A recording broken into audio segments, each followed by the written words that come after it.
Hi everyone. तो आज की इस वीडियो में हम विलियम वर्ड्सवर्थ को स्टार्ट करेंगे। ओके, क्योंकि हमारे शेक्सपियर कंप्लीट हो गए हैं एंड ये आपकी जो क्लास होगी ये आपकी क्लास 39 क्लास है और 38 क्लास तक आपके शेक्सपियर की चली थी। ठीक है, 38 तक, यानी कि शेक्सपियर के सारे प्लेस को मैंने कंप्लीट कर दिया है, चाहे वो ट्रेजेडी हो, कॉमेडी हो एंड हिस्ट्री हो। हिस्ट्री के 4 प्लेस रुक गए हैं, वो भी आप लोग की वजह से, क्योंकि आप लोग बोर हो गए थे। आप ही लोग ने कहा मैम अब वर्ड्सवर्थ पढ़ाइए, और 4 प्लेस यानी कि हेनरी 6 के तीनों पार्ट रह गए थे और हेनरी 8 रह गया था बस। बाकी मैंने सब करा दिए हैं, देखेंगे अगर टाइम मिलता है तो उसको भी कर लेंगे, कोई इशू नहीं है। इससे ये होगा कि आप हिस्ट्री प्ले से गो थ्रू हो जाएंगे कि क्या है आखिर हिस्ट्री प्ले में क्या कहानी है। बस ये था। चलिए फिर स्टार्ट करते हैं सेशन को। ये 39 क्लास है और जो फर्स्ट टाइम बच्चे देख रहे हैं इस वीडियो को, जिनके पास फर्स्ट टाइम ये वीडियो गई है, उनको बता दूं कि इस चैनल पर आपकी टीजीटी की तैयारी कराई जा रही है, पूरा थ्योरी क्लास कराई जा रही है, जिसमें 38 क्लास हो चुकी हैं, शेक्सपियर कंप्लीट हो गए हैं। आज से हम विलियम वर्ड्सवर्थ को स्टार्ट कर रहे हैं। तो अगर आप फर्स्ट टाइम आए हैं तो विलियम शेक्सपियर को पढ़ लीजिए, इसकी जो प्रीवियस है विलियम शेक्सपियर के सारे वर्क को पढ़ लीजिए, जाइए प्लेलिस्ट में है, वहाँ पर थ्योरी क्लासेस है। एंड आज से हम विलियम वर्ड्सवर्थ को स्टार्ट करते हैं। तो आज की इस वीडियो में हम विलियम वर्ड्सवर्थ की बायोग्राफी देखेंगे, उनके इंपॉर्टेंट वर्क्स देखेंगे, टोटल कंप्लीट हो जाएगा। फिर आपको किसी भी कहीं पे भी पढ़ने की ज़रूरत नहीं है विलियम वर्ड्सवर्थ के पॉइंट्स को। आपके एग्ज़ाम पॉइंट ऑफ व्यू से वेरी वेरी वेरी इंपॉर्टेंट है ये। तो बने रहिए मेरे साथ पूरी वीडियो देखने तक, सब कुछ कवर है एक ही वीडियो में। उसके बाद आज ये बायोग्राफी हो जाएगी, इंपॉर्टेंट वर्क्स हो जाएंगे। कल से हम इनके एक एक वर्क्स को डिस्कस करेंगे लाइक शेक्सपियर। ओके, एंड इसके साथ 6400 क्वेश्चन भी मैंने तैयार कर दिए हैं। आप प्रैक्टिस करना चाहते हैं तो ले लीजिएगा, ये पीडीएफ है जो 199 में आपको ये पीडीएफ मिल जाएगी। इस नंबर पे व्हाट्सअप करके आप पीडीएफ ले सकते हैं। ओके, इस नंबर पे व्हाट्सअप करके आप पीडीएफ ले सकते हैं अगर आप इन सारी चीज़ों की प्रैक्टिस करना चाहते हैं तो 6400 मैंने एमसीक्यूज़ बनाया है, इसमें बहुत सारे क्वेश्चंस हैं, ट्रैप वाले क्वेश्चन भी हैं। एंड 6400 में आपके 4 राइटर्स भी हैं, history of English literature, figure of speech, literary terms, movements and grammar के भी क्वेश्चन इसमें मिलेंगे। तो पूरी फुल प्रैक्टिस हो जाएगी आपकी। ये पीडीएफ आप ले लीजिए, 199 में ही मिलेंगी। और इसके साथ साथ फैक्ट की अगर आप लेना चाहते हो 8000 फैक्ट, तब भी आप इसी नंबर पे व्हाट्सअप कर दीजिएगा। टीजीटी से रिलेटेड कोई भी चीज़ें आपको चाहिए तो आप इस नंबर पे व्हाट्सअप करके ले सकते हैं। एंड जीआईसी से रिलेटेड भी आपको अगर चाहिए तब भी आप इसी नंबर पर व्हाट्सअप करके ले सकते हैं। जीआईसी का भी फैक्ट वाइज है, 6000 फैक्ट है, उसको भी मैंने बना ही दिया है, बच्चे ले रहे हैं। और सच में मानो जो लेते हैं ना, कुछ बच्चे तो फीडबैक बहुत अच्छा देते हैं कि आपने सच में क्या, मतलब बहुत अच्छी पीडीएफ है, बस ये जान लो, अब क्या ही तारीफ़ करूँ। तो बस इतना जान लो। और 6000 आपके फैक्ट ये हैं आपके जीआईसी के, ये 189 में है, जीआईसी के फैक्ट मिल रहे हैं। तो अगर आप लेना चाहते हो जीआईसी से, पीजीटी से, टीजीटी से, तो इसी नंबर पे व्हाट्सअप कर लीजिएगा। ओके, चलिए फिर स्टार्ट करते हैं हम विलियम वर्ड्सवर्थ को। तो आज हम पढ़ने वाले हैं विलियम वर्ड्सवर्थ को। मज़ा आ जाएगा पढ़ते समय, क्योंकि इसमें सारे फैक्ट को मैंने कवर कर दिया है। फिर पढ़ने की ज़रूरत नहीं है, यही पढ़ लीजिएगा, 2-3 बार रिवीजन कर लीजिएगा, हो जाएगा आपका काम, अगर उनके बायोग्राफी से पूछेगा तो क्वेश्चन। चलिए, तो विलियम वर्ड्सवर्थ को पढ़ेंगे। ये रोमांटिक एरा के हैं। विलियम वर्ड्सवर्थ की अगर हम बात करेंगे तो ये रोमांटिक एज की, मतलब वो रोमांटिक एरा के हैं ये।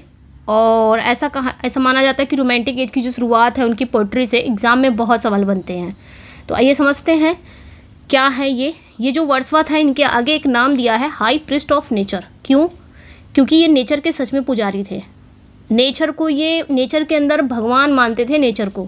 इनको लगता था नेचर के अंदर एक डिवाइन पावर है, चाहे वो पेड़ पौधे, रिवर या फिर समुद्र या फिर पहाड़, कोई भी हो, सबके अंदर एक डिवाइन पावर है। यानी कि सबके अंदर, हम एक वर्ड में अगर बोले तो सबके अंदर एक भगवान है। तो ये नेचर को ही भगवान मानते थे, नेचर पे ही अपनी पोइट्री लिखते थे। इस वजह से इन्हें नेचर पोएट कहा जाने लगा, हाई प्रीस्ट ऑफ नेचर कहा जाने लगा, इसलिए इनके आगे ये जुड़ा हुआ है। चलिए, तो early life and family background थोड़ा सा देखेंगे कि क्या है। इनका जन्म कब हुआ था? तो इनका जन्म 7 अप्रैल 1770। एक चीज़ और ध्यान रखना है, किस एरा से ये बिलोंग करते हैं? तो रोमांटिक एज से बिलोंग करते हैं, ये ध्यान रखना। हिस्ट्री से अगर पूछा जाए, हिस्ट्री ऑफ इंग्लिश लिटरेचर, तो रोमांटिक एरा से ये बिलोंग करते हैं। ओके, बर्थ डेट की बात करेंगे तो यहाँ पे 7 अप्रैल 1770 में इनका जन्म होता है, 7 अप्रैल 1770 को। अच्छा, इनका प्लेस ऑफ बर्थ यानी कि कहाँ ये जन्मे थे, वो जगह का नाम क्या है, तो कॉकरमाउथ, कम्बरलैंड, इंग्लैंड में। तो इंग्लैंड का एक जगह था कॉकरमाउथ, कम्बरलैंड, वहाँ पे ये जन्मे थे, ठीक है। और ये जो जगह थी ना, located in the picturesque lake district, ये जो जगह थी ना, ये अपने नेचुरल ब्यूटी के लिए बहुत ही फेमस लेक डिस्ट्रिक्ट में सिचुएटेड है, लोकेटेड है, ठीक है। ये जो जगह है कॉकरमाउथ, कम्बरलैंड। पेरेंट्स की बात करेंगे अगर हम, तो इनके फादर कौन थे, इनके फादर थे जॉन वर्ड्सवर्थ। ये थे कौन, तो याद रखना है, इनके जो फादर थे ना, एक legal representative lawyer for the wealthy Earl of लॉन्सडेल।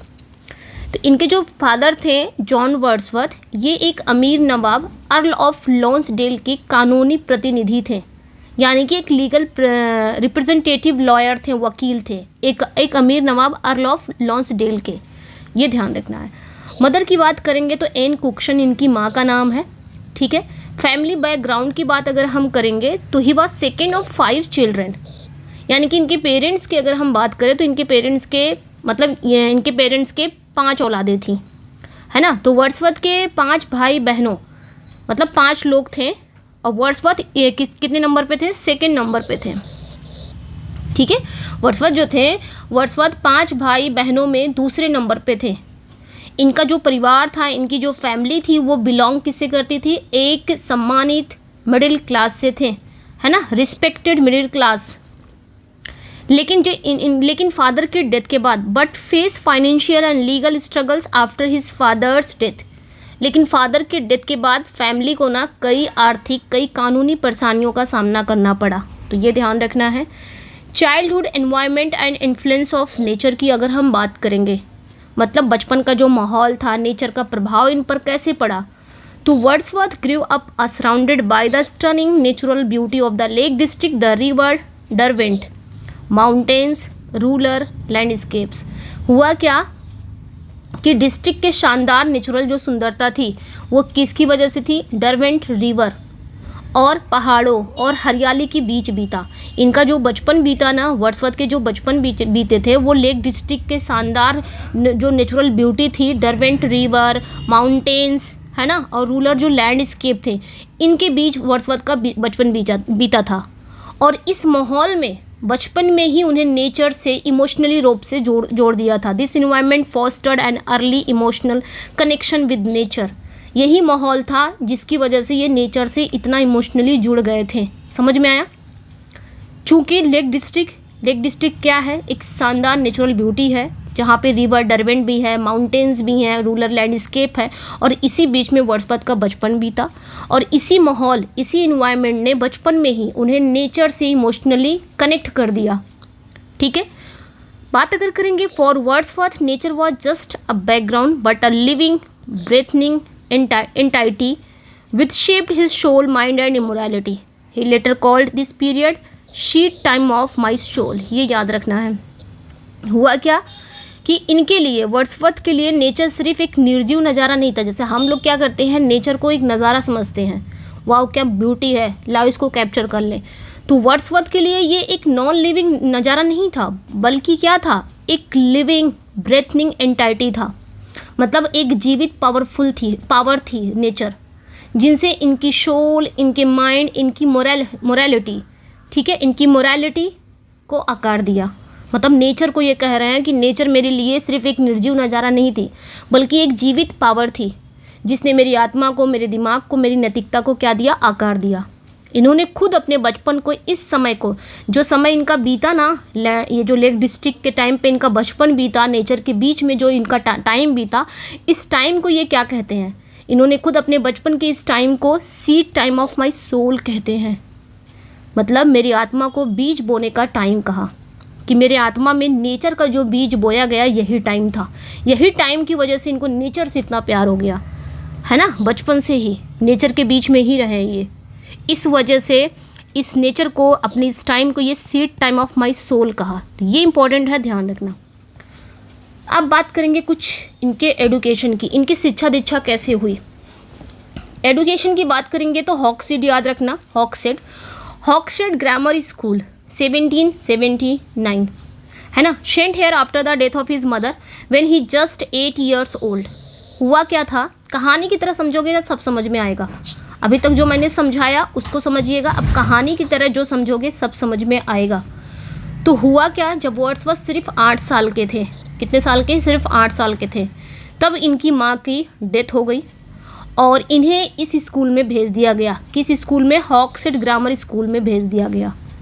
यहाँ इन्हें बहुत अच्छी एजुकेशन मिली थी, है ना। He received an excellent education gaining exposure to Latin, mathematics, classical literature. यहाँ इन्होंने क्या क्या सीखा हॉक्सटेड ग्रामर स्कूल में, तो यहाँ इन्हें ना बहुत अच्छी एजुकेशन मिली। इन्होंने लैटिन सीखा, गणित सीखा, क्लासिकल लिटरेचर तक पढ़ा। और इसी दौरान जब ये यहीं पढ़ रहे थे, ये सारी चीज़ें सीख रहे थे, he read the works of Milton, Shakespeare and Spenser extensively. और इसी दौरान, इसी पीरियड के दौरान इन्होंने मिल्टन, शेक्सपियर और स्पेंसर के जो वर्क्स हैं इनको भी बहुत डीपली अध्ययन किया, बहुत डीपली स्टडी किया। समझ में आया। अब बात करेंगे, ये तो हो गए इनका हॉक्सटेड वाला ग्रामर स्कूल जब ये छोटे थे, मात्र 8 साल के थे। अब बात करेंगे यूनिवर्सिटी वाला एजुकेशन, है ना।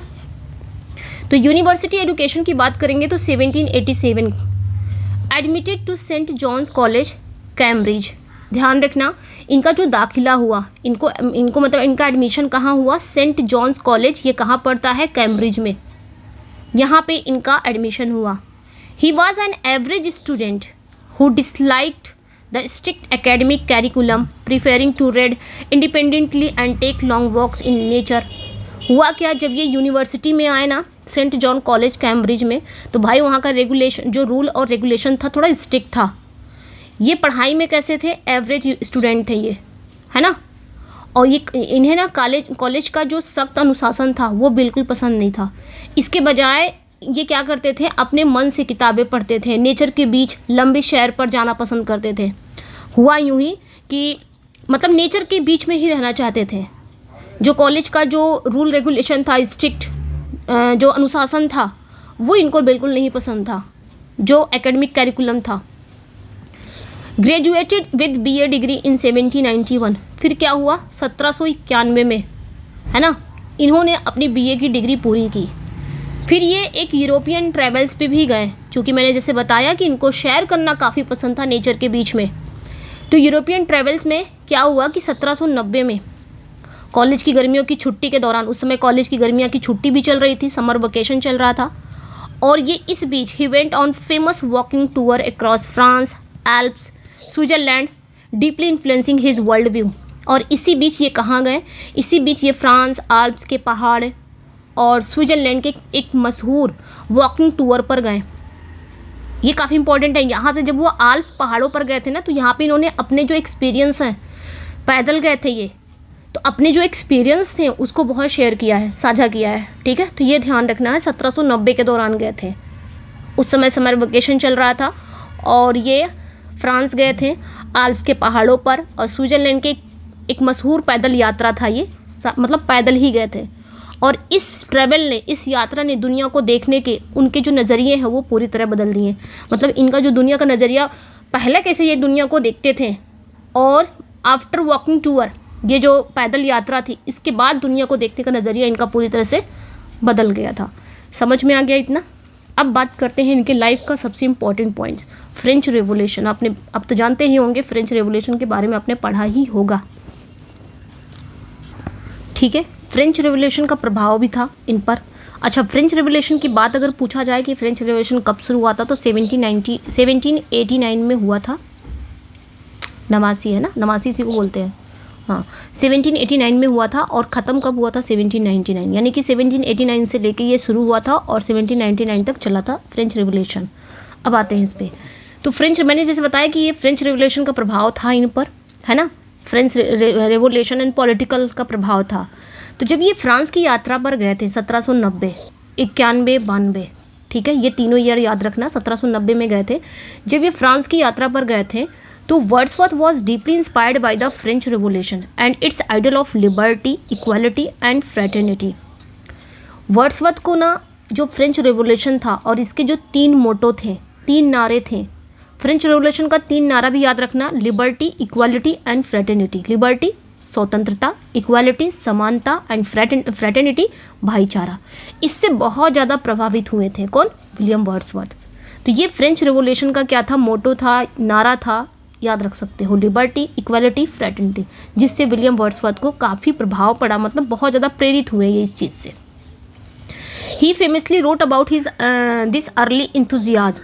Bliss was it in the dawn to be alive, but to be young was very heaven. ये प्रिल्यूड की लाइन है, ध्यान रखना, क्योंकि क्या था, ये इससे इतना ज़्यादा प्रभावित थे, फ्रेंच रेवोल्यूशन से काफ़ी ज़्यादा प्रभावित थे। तो इन्होंने अपने जो मतलब शुरुआती जोश को अपनी महान पोइट्री प्रिल्यूड में इस फेमस लाइन से दर्शाया था कि ये कितना ज़्यादा फ्रेंच रेवोल्यूशन से मतलब कितने ज़्यादा इंस्पायर हैं, प्रेरित हैं। ठीक है, तो फ्रेंच रेवोल्यूशन से मतलब इतना ज़्यादा ये इंस्पायर थे कि इन्होंने अपने अर्ली जोश को अपनी महान पोइट्री द प्रिल्यूड में इस फेमस लाइन से दर्शाया, ब्लिस वॉज इट इन से, यानी कि उस भोर में जिंदा रहना एक वरदान था। इन्होंने फ्रेंच रेवोल्यूशन को कहा कि bliss was it in the dawn to be alive, मतलब उस फेज़ में जब फ्रेंच रेवोल्यूशन था, उस भोर में जिंदा रहना एक वरदान था कि हाँ, इंसान अगर जिंदा है तो एक वरदान की तरह था। लेकिन but to be young was very heaven, लेकिन उस समय जवान होना तो बिल्कुल स्वर्ग जैसा था। ये प्रिल्यूड में इन्होंने ये लाइन कही है। लाइनें कई बार पूछी भी गई हैं, इंपॉर्टेंट है, ध्यान रखना, प्रिल्यूड में ही आती हैं लाइनें। Okay, relationship with Annette Velan. अच्छा, फ्रांस की जब बात होगी तो एनेट वेलन की बात तो ज़रूर होगी, क्योंकि एनेट वेलन इसी फ्रांस में ही इनसे मिली थी। वाइल इन फ्रांस 1792, मतलब ये 90 में आए, फ्रांस 91-92 तक रहे हैं, और यहीं पे 92 में ही इनकी मुलाकात होती है किससे? एक फ्रेंच लेडी से जिसका नाम रहता है एनेट वेलन।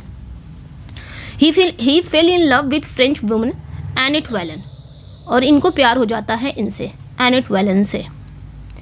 बाद में they had a daughter named Caroline, born in 1792। Financial issue and outbreak of war force Wordsworth to return to England, separating them for years.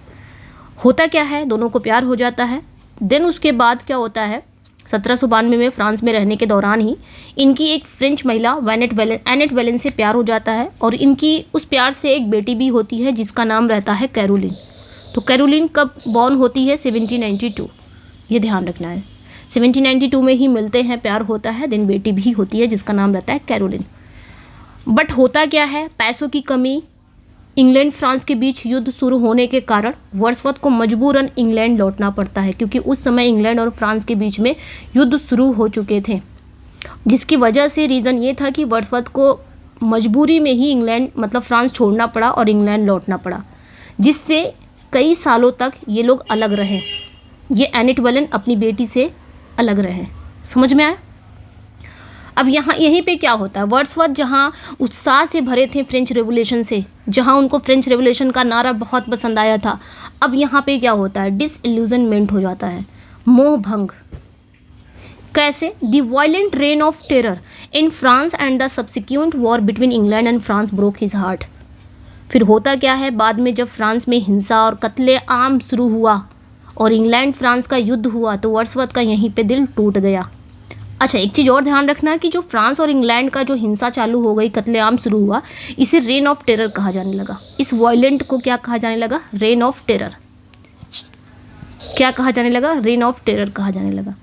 और वर्ड्सवर्थ के अंदर एक डिसइल्यूजनमेंट हो गया, मोह भंग हो गया हर चीज़ से, दिल टूट गया, जिसकी वजह से ये एनेट वेलन और कैरोलिन से भी दूर हो गए।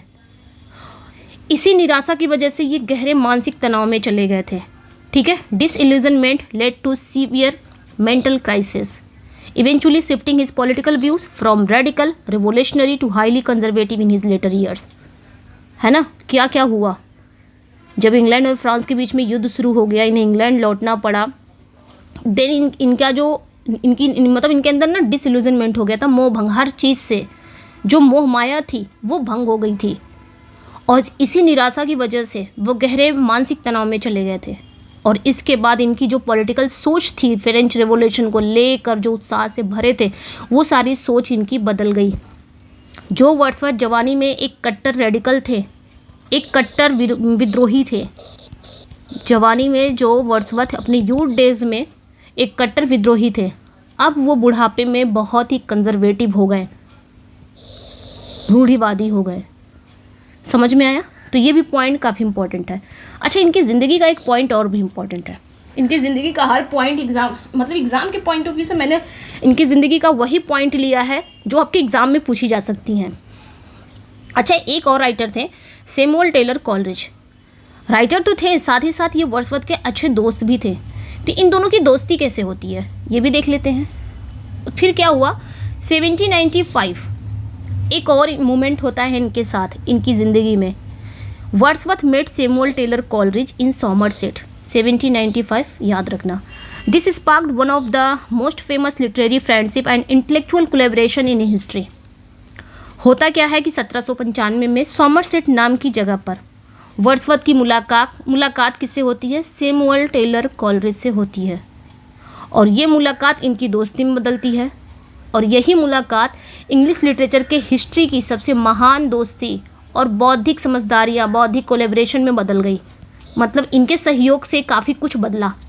ये दोस्ती जब इन दोनों के बीच में दोस्ती हुई, इनका जो कोलैबोरेशन हुआ, उससे काफ़ी चीज़ें बदली।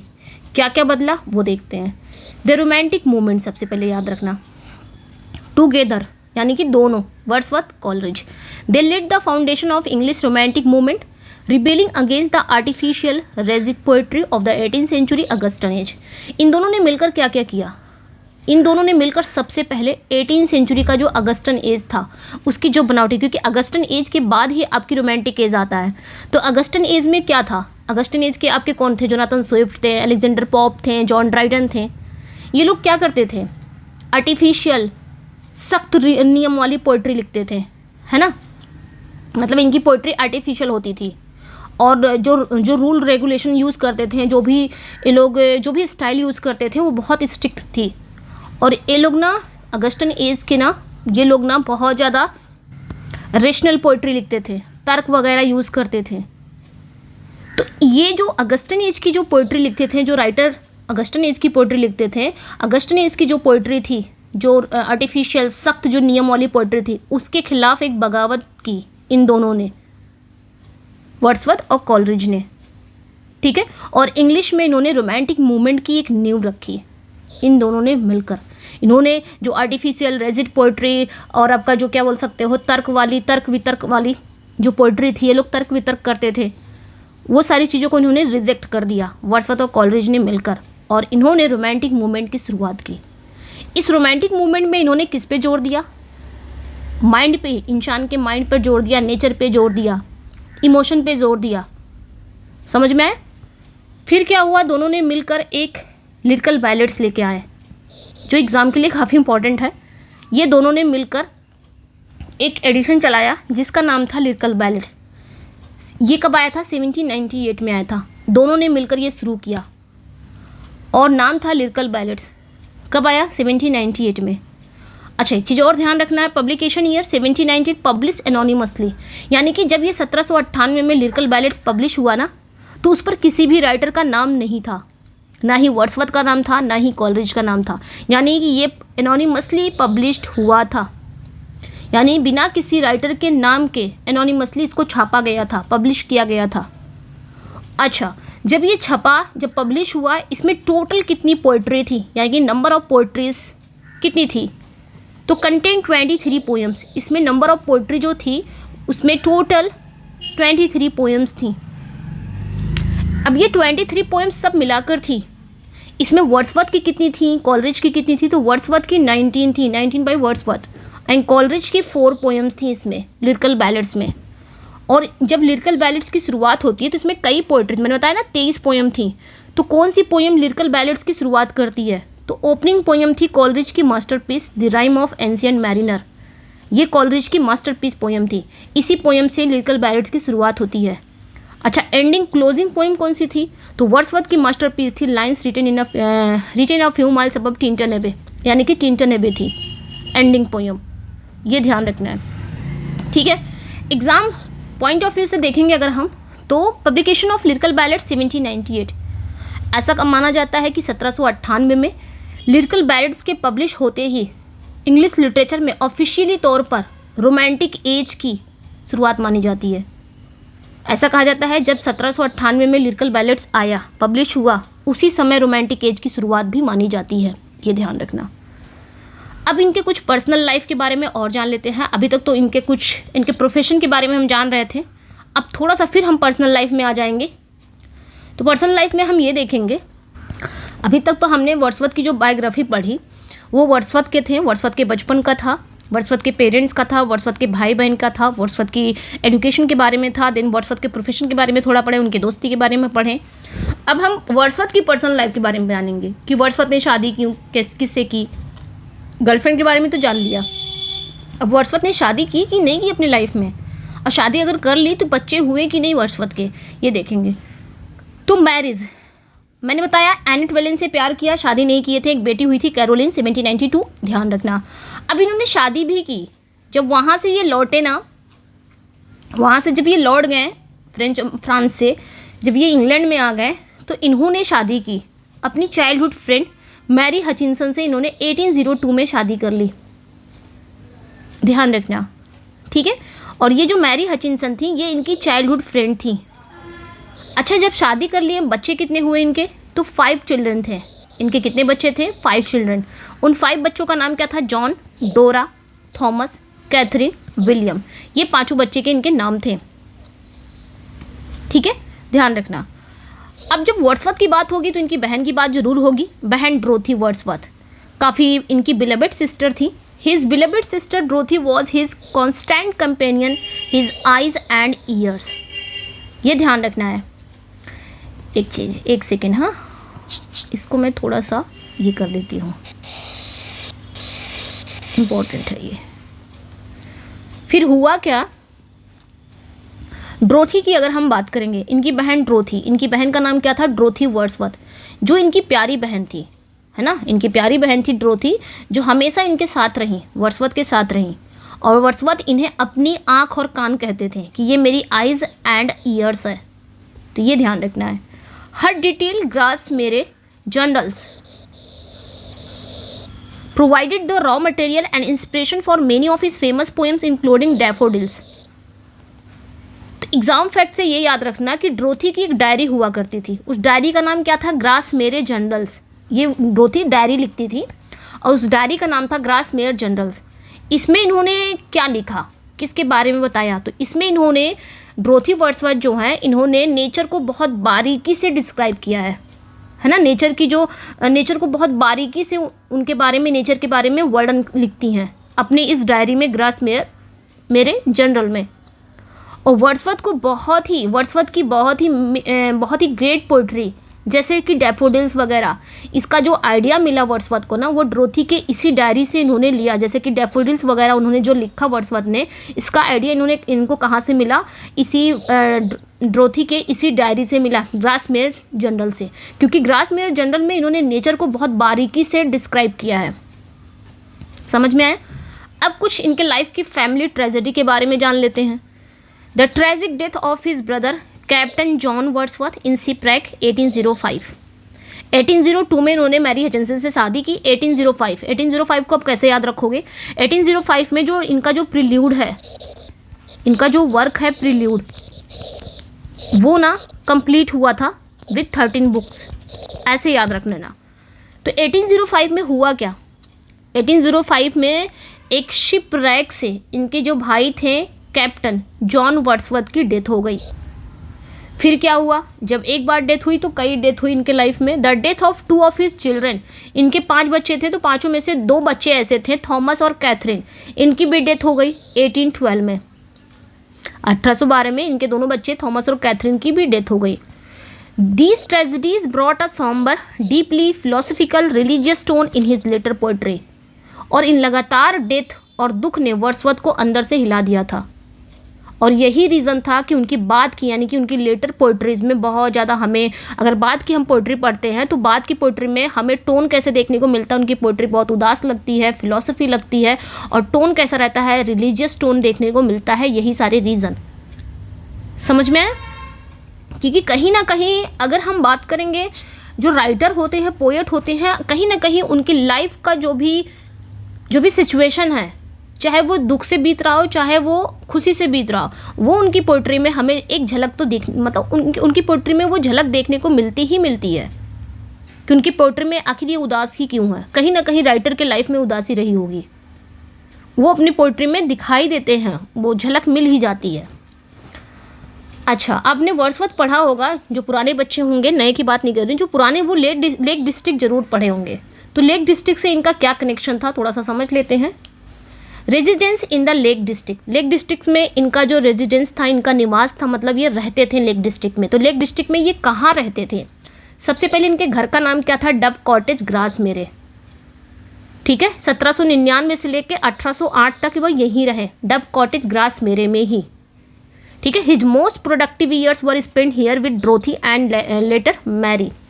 डब कॉटेज में इन्होंने अपने जीवन के सबसे बेहतरीन, सबसे प्रोडक्टिव साल यहीं बिताए, और यहाँ वो अपनी बहन ड्रोथी और बाद में अपनी पत्नी मैरी के साथ यहीं पे रहे डब कॉटेज में। 1799 से लेकर 1808 तक रहे।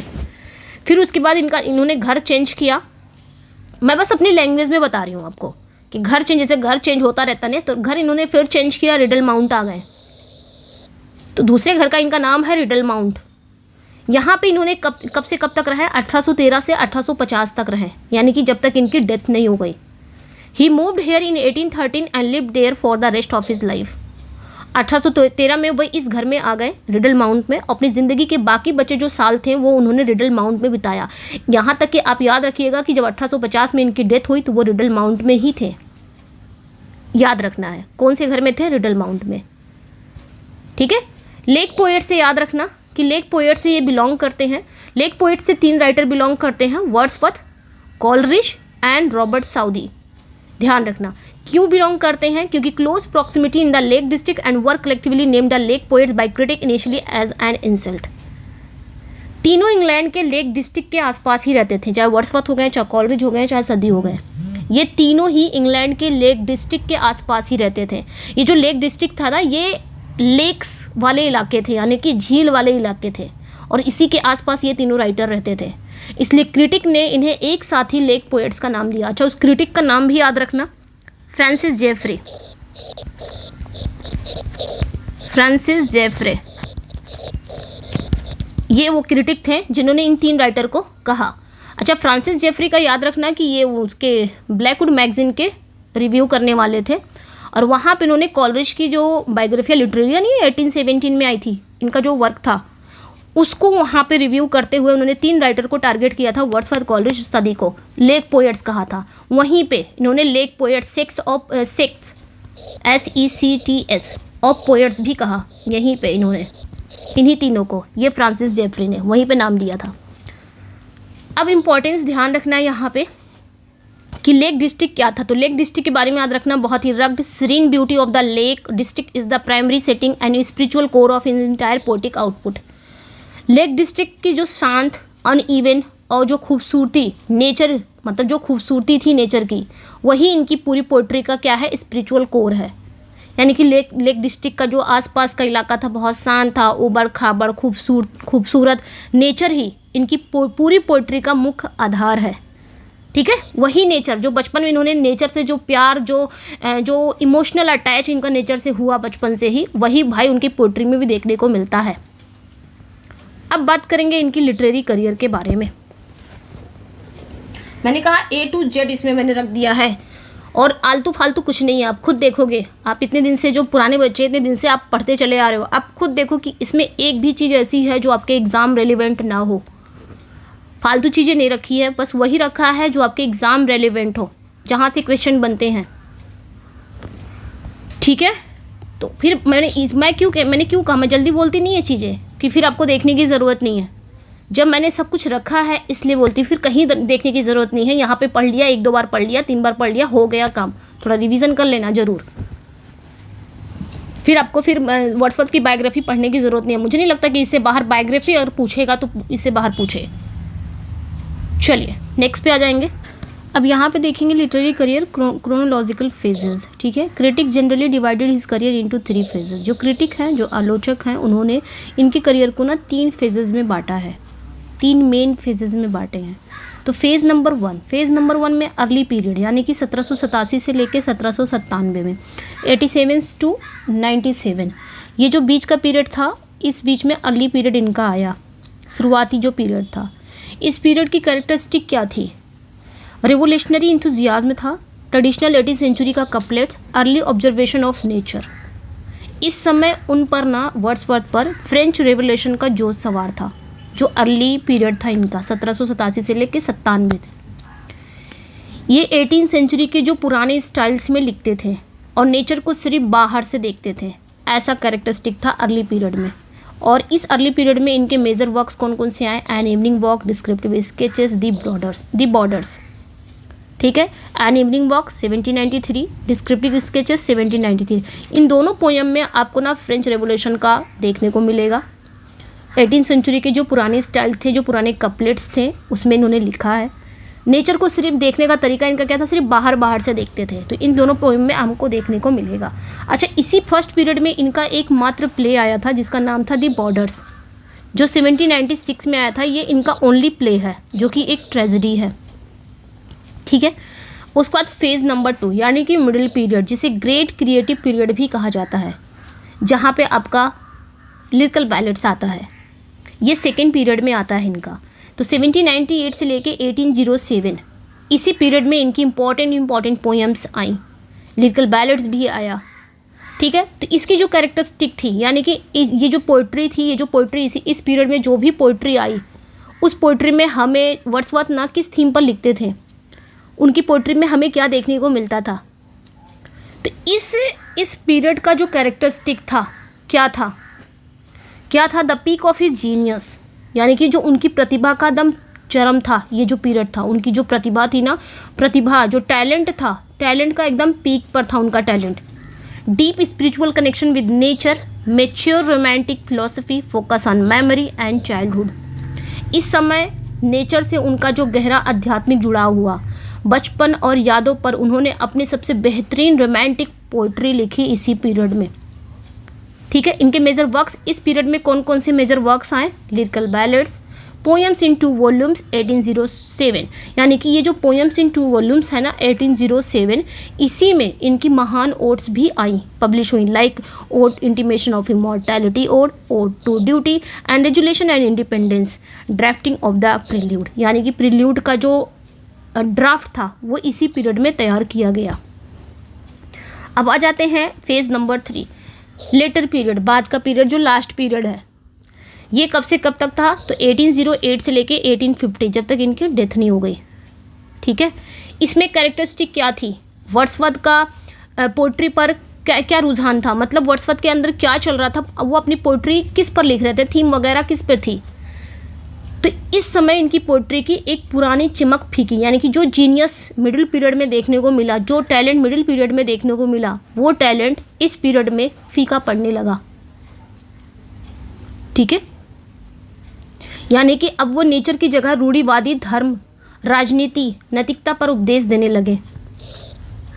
अब नेचर की जब लास्ट में हम देखेंगे ना, लेटर पीरियड में अगर हम देखें, उनकी पोइट्री में हमें कहीं नेचर नहीं देखने, नेचर की जगह पे वो क्या हो गए हैं? एंग्लिकनिज्म हो गए हैं, यानी कि ऑर्थोडॉक्स रिलीजन, रूढ़िवादी धर्म देखने को मिलता था। पॉलिटिक्स एंड इंस्टीट्यूशनल मोरालिटी पर उपदेश देने लगे थे। और इस पीरियड में इनके कौन कौन से एक्सकर्जन आपने पढ़ा होगा, तो उसमें आप देख सकते हो कहीं नेचर की बात नहीं की गई है। वाइट डो ऑफ रेलिस्टोन 1815 में आया, नेचर की बात नहीं की। एक्लीजियास्टिकल सोनेट्स 1822, समझ में आया? तो मैंने ये भी बता दिया है कि किस पीरियड में कौन सी पोइट्री आई, और ये भी बता दिया है कि पीरियड, उस पीरियड में विशेषताएं क्या थी, कैरेक्टरिस्टिक क्या थी, वर्ड्सवर्थ अपनी पोइट्री की थीम क्या थी।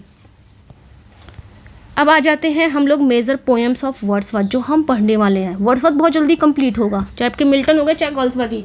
शेक्सपियर जितना टाइम नहीं लेगा। शेक्सपियर अब जानते हैं ना, जितना आप पढ़ोगे उतना कम है शेक्सपियर के बारे में। वर्ड्सवर्थ में हम क्या करेंगे ना, जो इम्पोर्टेंट पोएम्स हैं, वर्क हैं। अच्छा, एकमात्र उन्होंने प्ले लिखा, उस प्ले को भी हम डिस्कस करेंगे, क्या पता आ जाए, उसके कैरेक्टर इंपॉर्टेंट है। एक ही मात्र प्ले लिखा है, बाकी जितने भी इंपॉर्टेंट पोएम्स हैं वो सबसे पहले करेंगे, ठीक है, वर्ड्सवर्थ के बारे में। मेजर पोएम्स ऑफ वर्ड्सवर्थ, तो वर्ड्सवर्थ के कुछ मेजर पोएम्स हैं जो बहुत इंपॉर्टेंट है। सबसे पहले है टिंटन एबे। जो कब आया था, 1798 में आया था। इस टिंटन एबे में वर्ड्सवर्थ किस पर लिखते हैं, क्या लिखते हैं? ये जो टिंटन एबे पोयम है ये क्या बताती है हमें?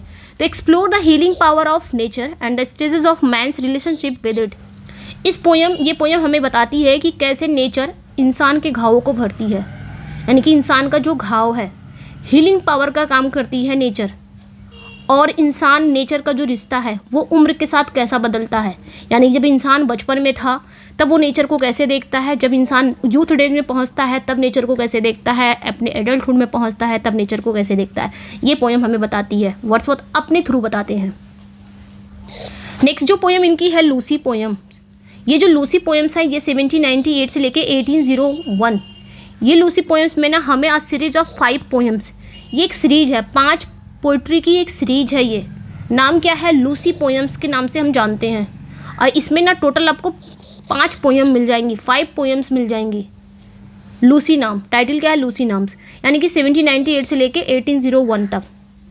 ठीक है, ये 5 पोएम्स की एक सीरीज है जिसमें लूसी नाम की एक मिस्टीरियस, एक आइडियल लड़की के बारे में है ना, जिसकी कम उम्र में ही डेथ हो जाती है। जैसे कि for example she dwelt among the untrodden ways, ये एक पोयम का क्या है, टाइटल है। पोयम की लाइनें भी है, टाइटल भी है। नेक्स्ट जो पोयम है इनका पेस्टोरल पोयम है, ये 1800 में आया था। ये एक पेस्टोरल पोयम है, यही सब पढ़ने वाले हैं हम लोग। ये एक पेस्टोरल पोयम है। ये पोयम क्या दिखाती है, highlighting the tragic destruction of rural family life. ये पोयम में हमें देखने को मिलेगा कि कैसे शहर की जो चकाचौंध है वो एक ग्रामीण परिवार की शांति को तबाह कर देती है। शहर की चकाचौंध गांव के परिवार की शांति को तबाह कर देती है। नेक्स्ट जो है रेजोल्यूशन एंड इंडिपेंडेंस, जिसका सब टाइटल है द लीच गैदरर, ये सब टाइटल है। ठीक है, ये ध्यान रखना, मतलब रेजोल्यूशन एंड इंडिपेंडेंस ये भी नाम जानते हैं, लीच गैदरर के नाम से जाना जाता है इसको, दोनों याद रखना। ये पोयम कब आई है, 1802 में आई है। इस पोयम में हमें क्या देखने को मिलता है, poem about finding courage and perseverance from an old poor man. Wordsworth जब निराशा की दुनिया में चले गए थे, इस पोयम में पोएट को, वर्ड्सवर्थ को, एक बहुत ही ओल्ड मैन, गरीब इंसान से हिम्मत और हार न मानने वाली इंस्पिरेशन मिलती है। वो जो बूढ़ा आदमी रहता है वो जोक पकड़ता है, जोक पकड़ के वो अपना लाइवलीहुड है ना, अपनी जीविका चलाता है। तो उसी को देखकर वर्ड्सवर्थ जो पोएट हैं उनके अंदर जो हिम्मत आ जाती है और कभी ना हार मानने वाली प्रेरणा मिलती है। नेक्स्ट जो पोयम है डैफोडिल्स, जिसकी टाइटल ये भी है I wander lonely as a cloud, यानी कि डैफोडिल्स की ये फर्स्ट लाइन है और फर्स्ट लाइन ही टाइटल बन जाती थी, बाद में डैफोडिल्स बनी। ये कब आया था, 1807 में पब्लिश हुआ था, है ना, इन 2 वॉल्यूम्स में।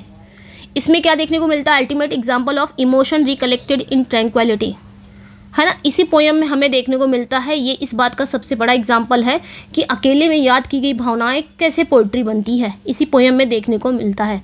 क्योंकि वर्ड्सवर्थ जब पेंसिव मूड में होते हैं, जब वो उन डैफोडिल्स को याद करते हैं, तो इसी पोयम में हमें देखने को मिलता है। वर्ड्सवर्थ की ये जो पोइट्री के ऊपर इन्होंने एक स्टेटमेंट दिया है ना, इमोशन रिकलेक्टेड इन ट्रैंक्विलिटी।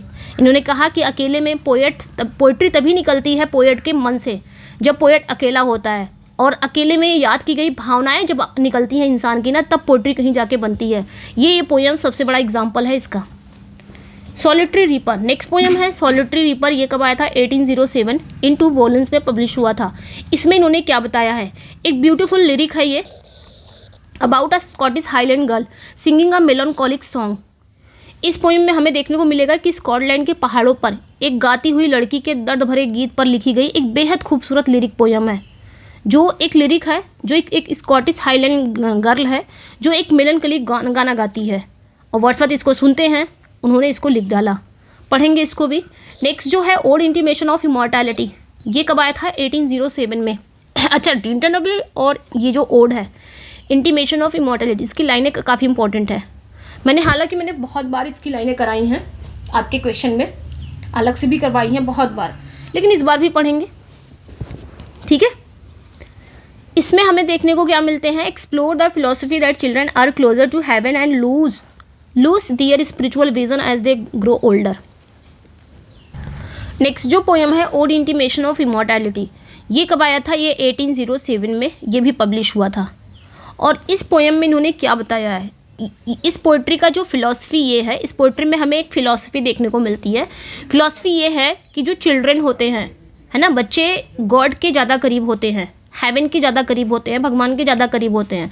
और जैसे जैसे वो बड़े होते हैं उनका ये जो स्पिरिचुअल जो विज़न है वो छिन जाता है, यानी कि वो हेवन से दूर होते जाते हैं, भगवान से दूर होते जाते हैं जब वो दुनिया में आ जाते हैं। इसमें ये कॉन्सेप्ट हमें देखने को मिलेगा। प्रील्यूड में क्या देखने को मिलेगा, नेक्स्ट जो है प्रील्यूड, ये इनका ऑटोबायोग्राफिकल एपिक पोएम है, 1850 में आया था, 1850 में पब्लिश हुआ था उनके डेथ के बाद। ये इनका मैग्नम ओपस वर्क है। मैग्नम ओपस मतलब सबसे ग्रेट वर्क है इनका। और ये एक ऑटोबायोग्राफिकल एपिक पोएम है जो किस में लिखी गई है, ब्लैंक वर्ड्स में लिखी गई है। इसकी खुद मतलब लिखी गई है, इनकी खुद की ऑटोबायोग्राफिकल एपिक है ये। इसका सब टाइटल क्या है, growth of a poets mind, ये ध्यान रखना। अच्छा, प्रील्यूड डेडिकेट किसे है, एस.टी. कॉलरिज को। जब वर्ड्सवर्थ ने ये प्रील्यूड लिखना स्टार्ट किया था तो इसका टाइटल क्या लिखा था, पोएम टू कॉलरिज। बाद में 1850 में जो इसको पब्लिश किया गया तो मैरी हचिंसन ने इसके टाइटल को चेंज करके प्रील्यूड कर दिया, एक नया टाइटल दे दिया। बाकी इसका सब टाइटल याद रखना, growth of a poets mind. ये जो प्रील्यूड क्या बताता है, growth of a poets mind, poet की जो दिमाग है, जो माइंड्स है, जो नज़रिया है, वो उसका ग्रोथ दिखाते हैं, ये ध्यान रखना है, ठीक है।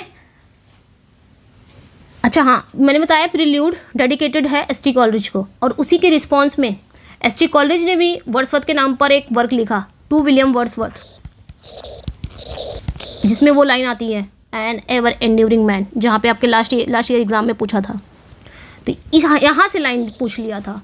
ये एच.टी. कॉलरिज का वर्क है जो इन्होंने इसी के रिस्पॉन्स में लिखा था, टू विलियम वर्ड्सवर्थ। इसमें जो लाइनें हैं, एक लाइन है एन एवर एंड्यूरिंग मैन, ये क्वेश्चन पूछ लिया था आपके एग्जाम में। चलो अब हम वर्ड्सवर्थ की थ्योरी ऑफ पोइट्री, आखिर पोइट्री का थ्योरी इन्होंने क्या क्या बताया लिरिकल बैलेट्स में, वो बात करेंगे। इनकी वर्ड्सवर्थ का सिद्धांत है ना, पोइट्री का जो सिद्धांत है, इन्होंने पोइट्री का क्या क्या सिद्धांत दिया है अपने लिरिकल बैलेट्स में, वो हम पढ़ेंगे यहाँ पे। तो found in the preface to the second edition of lyrical ballads 1800। अच्छा, लिरिकल बैलेट्स कौन कौन के टाइम पे आते हैं, तो 1798 मैंने बताया एनोनिमस ये पब्लिश हुआ था, ठीक है। उसके बाद 1800 में आता है, इसमें प्रीफेस को ऐड किया जाता है। देन 1802 में अपेंडिक्स को ऐड किया जाता है, पोइटिक डिक्शन जिसे कहा जाता है। उसके बाद अच्छा, प्रीफेस में सिर्फ वर्ड्सवर्थ का नाम आया था, ये भी ध्यान रखना। जब प्रीफेस इसका आया था ना 1800 में, दोबारा जब सेकेंड एडिशन आया और जिसमें प्रीफेस को ऐड किया गया था, उसमें विलियम वर्ड्सवर्थ का नाम था। 1802 में थर्ड जब इसका एडिशन आया 1802 में, तो इन्होंने पोइटिक डिक्शन के बारे में बात की।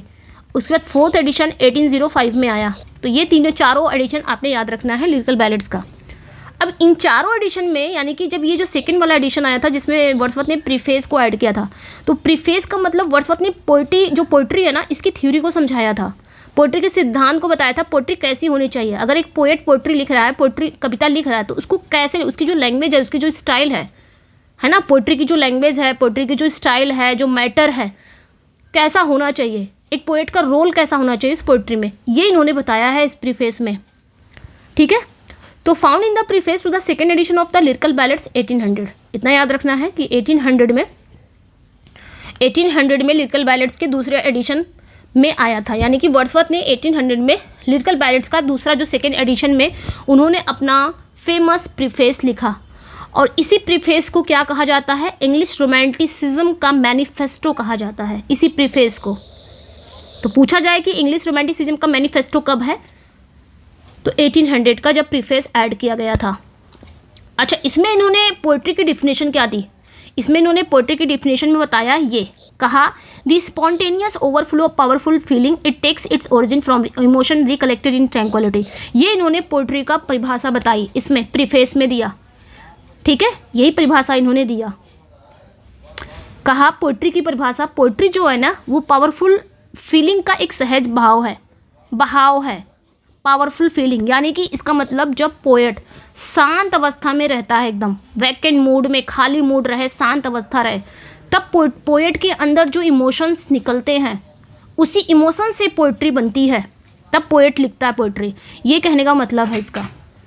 अच्छा, इसका सब्जेक्ट मैटर इन्होंने बताया, सब्जेक्ट मैटर कैसा होना चाहिए पोइट्री का। अगर कोई पोएट पोइट्री लिख रहा है तो सब्जेक्ट मैटर कैसा होना चाहिए, पोइट्री का जो विषय है वो कैसा होना चाहिए। तो इन्होंने कहा incident and situation from common life, subject matter, एक पोइट्री का सब्जेक्ट मैटर आम जन जीवन होना चाहिए, कॉमन लाइफ से होना चाहिए। और कैसा होना चाहिए? रस्टिक लाइफ से होना चाहिए, ग्रामीण जीवन से जुड़ा होना चाहिए। एक पोइट्री का विषय कॉमन लाइफ होना चाहिए, रस्टिक लाइफ से लिया जाना चाहिए। क्यों? Because rural people are closer to nature and express genuine emotions. क्योंकि गांव के जो लोग हैं वो नेचर के करीब होते हैं और उनकी जो इमोशंस हैं वो सच्ची होती हैं और उन्हें समझ में भी आती हैं। इसलिए कॉमन लाइफ होना चाहिए पोइट्री में, हमेशा आम जनजीवन की चीज़ें होनी चाहिए, रस्टिक लाइफ को दिखाना चाहिए, नेचर को दिखाना चाहिए। दूसरा इन्होंने क्या बताया? लैंग्वेज ऑफ पोइट्री, यानी कि पोइट्री की भाषा कैसी होनी चाहिए। इन्होंने कहा he rejected the artificial poetic diction of the 18th century. इन्होंने 18th सेंचुरी की जो बनावटी, जो कठिन पोएटिक स्टाइल थी, पोएटिक डिक्शन था, उसको खारिज कर दिया, है ना। अलेक्जेंडर पोप वाली, जॉन ड्राइडन वाली जो पोइट्री थी वो इन्होंने खारिज कर दिया। इन्होंने कहा पोइट्री की लैंग्वेज कैसी होनी चाहिए। He argue that poetry should be written in selection of language really used by man. इन्होंने कहा पोइट्री आम इंसानों की बोली जाने वाली सच्ची और साधारण भाषा में लिखी जानी चाहिए, जैसे आम इंसान बोलते हैं, है ना। जो डायलॉग आम इंसान का होता है, कॉन्वर्सेशन होता है, एकदम सच्चा लगता है ना, वैसे पोइट्री होनी चाहिए। Language really used by man, ये ऐसे ही एग्जाम में पूछ लिया जाता है, ये ऐसी कड़ी आ जाती है लाइनें। तो ये इन्होंने बताया कि पोइट्री की लैंग्वेज ऐसी होनी चाहिए।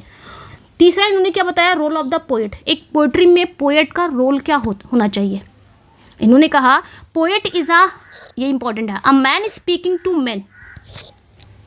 ये इन्होंने कहा कि पोएट कौन होना चाहिए, role of the poet, poet का रोल क्या होना चाहिए। इन्होंने कहा पोएट सिर्फ एक इंसान से बात करता हुआ एक इंसान है, a man speaking to man, यानी ये पोएट है और ये कॉमन पीपल है। तो पोएट भी एक इंसान ही है, वो दूसरे इंसान से बस बात कर रहा है, इंसानों से बात करता हुआ एक इंसान, है ना, इंसानों से बात करता हुआ एक इंसान। इन्होंने कहा but endowed with greater sensibility, enthusiasm and tenderness. इन्होंने कहा कि पोएट भी सेम जो आम इंसान होते हैं ना, वैसे पोएट भी होते हैं। पोएट कहीं अलग से थोड़ी ना, अलग से ग्रह से थोड़ी ना पोएट आते हैं। इन्होंने कहा पोएट भी इंसान ही होते हैं, बट जो आम इंसान है और जो पोएट है उनमें थोड़ी सी बस डिफरेंट है। थोड़ा सा डिफरेंट क्या है कि जो पोएट होते हैं उनके अंदर ना आम इंसान से ज़्यादा सेंसिबिलिटी होता है और जोश होता है, ये इन्होंने बताया, जहाँ से उनकी पोएट्री निकलती है। बस इतना ही फ़र्क है कॉमन पीपल और पोएट में, बाकी पोएट भी कॉमन पीपल ही होता है, बस थोड़ा सा आम इंसान से ज़्यादा जो संवेदनशीलता, हिंदी में बोलते हैं सेंसिबिलिटी, जोश होता है पोएट के अंदर, है ना, सोचने की पावर भी होती है। तो ये था, मैंने समझा दिया यहाँ पे इन्होंने क्या बताया 1800 के प्रीफेस में पोइट्री के बारे में कैसी होनी चाहिए, पूरा बता दिया यहाँ पे। अब हम बात करेंगे वर्ड्सवर्थ की पोइट्री की थीम, कि वर्ड्सवर्थ अपनी पोइट्री जब लिखते हैं तो किस थीम पर लिखते थे अपनी पोइट्री, इनकी पोइट्री का मुख्य विषय क्या होता था, आखिर इनकी सारी पोइट्री में हमें क्या देखने को मिलेगा अर्ली पोइट्री में। तो एक चीज़ ध्यान रखना, सबसे पहला जो थीम है nature. Nature is the ultimate teacher, nurse, guide, guardian of the soul. Nature इनके लिए क्या थी, वर्ड्सवर्थ के लिए नेचर क्या थी, तो इनके लिए नेचर ही सबसे बड़ी टीचर, नर्स, गाइड और गार्जियन ऑफ द सोल है वर्ड्सवर्थ के लिए। दूसरा इनका जो थीम था, यानी कि नेचर पे लिखते थे, ये ध्यान रखना अपनी पोइट्री। दूसरा जो थीम इनकी है पैंथीज्म, पैंथीज्म पे भी लिखते थे। पैंथीज्म क्या होता है? The believe that God divine spirit flows through all nature things, trees, rocks, river. Pantheism मतलब वो होता है ये विश्वास कि चाहे पेड़ हो गया, चाहे पहाड़ हो गया, चाहे नदी हो गया, नेचर की हर चीज़ में एक ही डिवाइन स्पिरिट का वास है, यानी कि एक ही भगवान है। हर चीज़ में इनको भगवान, एक ही डिवाइन स्पिरिट देखने को मिलती थी। यानी ट्रीज, रॉक्स, रिवर, माउंटेन हो गया, पहाड़ हो गया, नदियाँ हो गई, सब में एक डिवाइन स्पिरिट है, भगवान इनको दिखता था, उसे बोलते हैं पैंथीज्म। ये वर्ड्सवर्थ का मानना था, वो मानते थे नेचर में उनको दिखता था, यानी कि कड़ कड़ में, नेचर के कड़ कड़ में भगवान बसा हुआ है, नेचर के कड़ कड़ में गॉड बसे हुए हैं, डिवाइन स्पिरिट बसी हुई है, ये इनका मानना था, इसे कहते हैं पैंथीज्म। तीसरी इनकी थीम थी, तीसरा इन्होंने अपनी पोइट्री में क्या डाला, चाइल्डहुड। चाइल्डहुड इन्होंने एक स्टेटमेंट बताया, the child is father of the man. इन्होंने कहा, ठीक है, children are innocent and spiritual closer to God. इसमें इन्होंने क्या बताया कि जो बच्चे होते हैं वो ज़्यादा मासूम होते हैं, जब वो छोटे होते हैं, बच्चे रहते हैं तो मासूम होते हैं और भगवान के करीब होते हैं। ये इन्होंने अपनी पोइट्री का एक थीम बताया, विषय लिया। चौथा जो विषय है मेमोरी, यादें। Past experience in nature act as a restorative force in present moments of sadness like Tintern Abbey. यादें, तो यादों पे भी इन्होंने अपनी पोइट्री लिखी है, ये भी एक थीम है। पास्ट में नेचर के साथ बिताए गए जो पल हैं, जो मोमेंट हैं, भविष्य की उदासी में एक रेस्टोरेटिव फोर्स का काम करते हैं, ये इन्होंने बताया है। आप देख सकते हो टिंटन एबे में अपने उन्होंने पास्ट डेज को बताया है, अपने यूथ डेज को याद किया है और अपने प्रेजेंट डे को भी बताते हैं वो। पांचवा है रूरल लाइफ, ये भी इनकी थीम है, इस पे भी वो लिखते हैं। The purity and dignity of shepherds and farmers compare to the corruption of city life. तो इन्होंने रूरल लाइफ यानी कि ग्रामीण जीवन, शहर का जो करप्शन है उसके मुकाबले गांव के जो शेफर्ड्स हैं, जो किसान हैं, उनकी ज़िंदगी बहुत प्योर है, बहुत सम्मानजनक होती है, ये इन्होंने बताया। तो ये इनकी थीम है पोइट्री की, वर्ड्सवर्थ की पोइट्री की, मतलब इन्हीं थीम पर ही अपनी पोइट्री लिखते थे, अपना पोयम लिखते थे। अच्छा, अपना जब पोयम लिखते थे तो हमने थीम तो समझ लिया, स्टाइल और लैंग्वेज क्या यूज़ करते थे ये अपनी पोयम में। तो इनकी स्टाइल कैसी होती थी? सिंप्लिसिटी, सादगी से भरी होती थी। Stripped poetry of complex conceit and classical allusions, यानी कि ये कॉम्प्लेक्स कंसीट का यूज़ नहीं करते थे, ना ही क्लासिकल एल्यूजन का यूज़ नहीं करते थे। ये इस चीज़ के लिए क्या थे, इन्होंने अपनी पोइट्री को ना कंसीट्स, क्लासिकल जो एल्यूजन्स हैं, इससे फ्री होकर बिल्कुल सीधा और सरल बनाया, एकदम सिंप्लिसिटी, एकदम सिंपल लिखा इन्होंने अपनी पोइट्री, ठीक है। और इन्होंने अपनी पोइट्री में ब्लैंक वर्ड्स का यूज़ ज़रूर किया है ना, मास्टर्ड ब्लैंक वर्ड्स का। ब्लैंक वर्ड्स आप समझ ही रहे हो, ब्लैंक वर्ड्स का अगर किसी पोएम में यूज़ हुआ है तो इट मीन्स कि उसमें राइम नहीं है, यानी कि लास्ट में जो राइमिंग होती है ना, आपस में जो मिलती हैं, राइम करती हैं, वो चीज़ें आपको नहीं मिलेगी अगर किसी पोएम में ब्लैंक वर्ड्स का यूज़ किया गया। तो इन्होंने ब्लैंक वर्ड्स का यूज़ किया है अपनी पोइट्री में। जैसे प्रिल्यूड हो गया, प्रिल्यूड में इन्होंने ब्लैंक वर्ड्स में ही लिखा है। ब्लैंक वर्ड्स मतलब आयम्बिक पेंटामीटर तो होता है, मीटर कौन सा होता है? आयम्बिक पेंटामीटर होता है, ठीक है, राइम नहीं होती है, और इसका इन्होंने बेहतरीन यूज़ किया है द प्रिल्यूड में। तीसरा याद रखना है लिरिकिसिज्म। लिरिकिसिज्म मतलब गीतात्मक बोला जाता है। Profound musicality in short poems expressing deep personal emotion, यानी कि इनकी जो छोटी पोइट्री में बहुत ही गहरी संगीत जैसी लय देखने को मिलती है, तो लिरिकिसिज्म का भी इन्होंने यूज़ किया है। डिडैक्टिसिज्म, उपदेशात्मक इनकी पोइट्री हमें मैंने बताया ना, लेटर पीरियड में आप देख सकते हो इनकी बहुत सारे पीरियड में, लेटर पीरियड में जो इनकी पोइट्री वगैरह आई है, लाइक एक्सकर्जन हो गया है ना, इक्लिजियास्टिकल सोनेट्स वगैरह हो गए, उसमें हम डिडैक्टिसिज्म यानी कि डिडैक्टिक देखने को मिलेगा, उपदेशात्मक देखने की पोइट्री मिलेगी। तो his later poetry became slightly preachy and morally instructive. इनके लाइफ के लास्ट वर्षों में जो भी इनकी पोइट्री आई है वो थोड़ी प्रीची हो गई है, यानी कि उपदेश देने वाली हो गई है, तो ये ध्यान रखना है। अब वर्ड्सवर्थ की पोएट लॉरियाट हम कैसे भूल सकते हैं, वेरी इंपॉर्टेंट पॉइंट है ना, पोएट लॉरियाट। तो इनको पोएट लॉरियाट भी बनाया गया था इंग्लैंड का। कब बनाया गया था? Appointed poet laureate of the UK in 1843। तो 1843 में रॉबर्ट, अच्छा मतलब यहाँ पे मैं पूरा बता दे रही हूँ, 1813 से लेके 1843 ये जो टाइम पीरियड था रॉबर्ट साउदी का, पोएट लॉरियाट का, ठीक है। उसके बाद जब रॉबर्ट साउदी की 1843 में डेथ हो जाती है, तो 1843 से लेके 1850 ये जो टाइम पीरियड था हमारे वर्ड्सवर्थ का था। उसके बाद 1850 में वर्ड्सवर्थ की जब डेथ हो जाती है, तो 1850 से लेके 1892 ये टाइम था हमारे टेनिसन जी का। तो ये तीनों बस इतना याद रखना जो एग्ज़ाम के लिए बेहद ज़रूरी है, एसेंशियल है, ठीक है। तो वही चीज़ यहाँ पे बताया गया है। तो इनको 1843 में रॉबर्ट साउदी की डेथ के बाद पोएट लॉरियाट बनाया गया था, ठीक है। सबसे खास बात यह है कि जब ये पोएट लॉरियाट बन गए थे, सबसे खास बात यह है कि he accepted the role on the condition that he would not be required to write formal poetry for royal occasions. He is the only poet, ये ध्यान रखना है, he is the only poet laureate to write no official verses during his tenure. तो अच्छा, इन्होंने एक condition रखा था जब पोएट लॉरियाट इनको बनाया गया, तो ये एक्सेप्ट करने के लिए इन्होंने एक कंडीशन रखा है ना। इनका ये जो पोजीशन था, इन्होंने ये जो पोजीशन था इनका ना, वो इस कंडीशन पर स्वीकारा कि उन पर शाही यानी कि जो रॉयल ओकेशन होते हैं, शाही घरानों के जो आयोजन होते हैं, तो उसमें जो पोएट लॉरियाट रहते हैं ना, उनको लिखना पड़ता है पोइट्री, बोलना पड़ता है, लिख के देना पड़ता है। तो इन्होंने इस कंडीशन रखा कि मैं एक्सेप्ट तो कर रहा हूँ, बट कभी भी रॉयल ओकेशन अगर हो रहा है तो उन पर पोइट्री लिखने का कोई दबाव ना डाला जाएगा, तब तो मैं एक्सेप्ट करूँगा। इस कंडीशन पे इन्होंने स्वीकारा था पोएट लॉरियट को।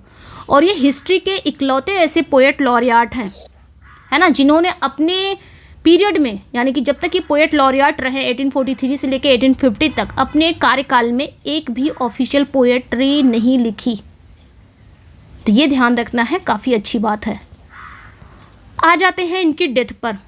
डेथ कैसी हुई, सब कुछ कवर है, सिर्फ बायोग्राफी नहीं कवर है। ऐसी वीडियो लेंदी नहीं होती है, सब कुछ कवर कर देते हैं हम, है ना। तो आ जाते हैं हम इनकी डेथ पर। उसके बाद लेगेसी इंपॉर्टेंस देखेंगे, बस आपका ख़त्म है। अब जो हमने ऊपर पढ़ा उसका थोड़ा सा वन लाइनर देख लेंगे, फिर ट्रैप देख लेंगे। ट्रैप जो ज़रूरी है ना, बस ख़त्म हो जाएगा आपका। अब आ जाते हैं डेथ पे। अब बात करेंगे इनकी डेथ की। तो डेथ कब हुई है? अप्रैल 23, 1850 में इनकी डेथ हो जाती है। उस समय इनकी एज कितनी थी? 80 साल। 80 साल की मतलब 80 साल के थे जब इनकी डेथ हुई, ठीक है। एंड प्लेस बताएंगे तो मैंने कहा था riddle mount, last riddle mount. ये कहाँ था? वेस्टमोरलैंड में। रिडल माउंट याद रखना, वेस्टमोरलैंड, ठीक है।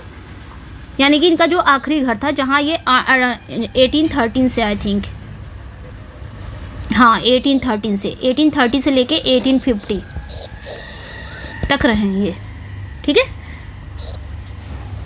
बरियल की बात करेंगे, इनको बरीड कहाँ किया गया? तो इनको ना Saint Oswald church Grasmere alongside his beloved sister Dorothy and wife Mary, ठीक है। तो इनको ना दफनाया कहाँ गया? तो ग्रासमेरे के सेंट ओसवाल्ड चर्च के कब्रिस्तान में दफनाया गया। और इनके ठीक बगल में इनकी जो बिलेवेड बहन थी, प्यारी बहन थी ड्रोथी, और इनकी जो पत्नी थी मैरी की भी कब्र है, ये ध्यान रखना है।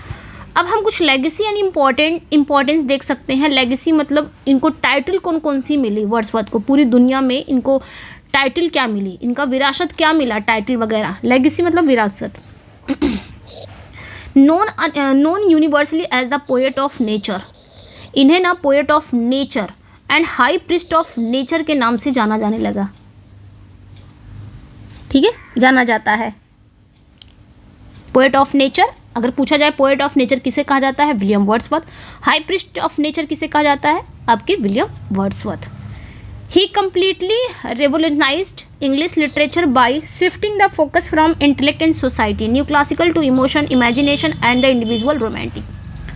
लिटरेचर में क्रांति इन्होंने कैसे लाए? उनके साथ मिलकर लेके आए एस.टी. कॉलरिज के। इन्होंने इंग्लिश लिटरेचर को पूरी तरह से बदल कर रख दिया, है ना।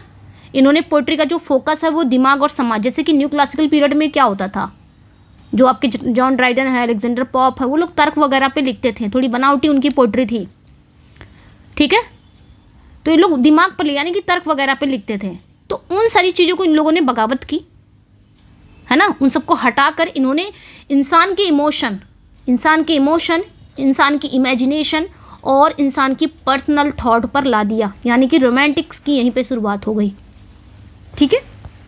मतलब अगस्टन एज को इन्होंने फॉलो नहीं किया, अगस्टन पोइट्री को बिल्कुल फॉलो नहीं किया, रिजेक्ट कर दिया और अपना ही लिया, इंसान की इमोशन पे लिखना स्टार्ट कर दिया, इमेजिनेशन पे लिखना स्टार्ट कर दिया। डीपली इन्फ्लुएंस लेटर राइटर्स, और इनके बाद कौन कौन से ऐसे राइटर थे जो इनसे काफ़ी डीपली इन्फ्लुएंस थे? तो जॉन कीट्स थे, पर्सी बायशे शेली थे, मैथ्यू आर्नोल्ड थे।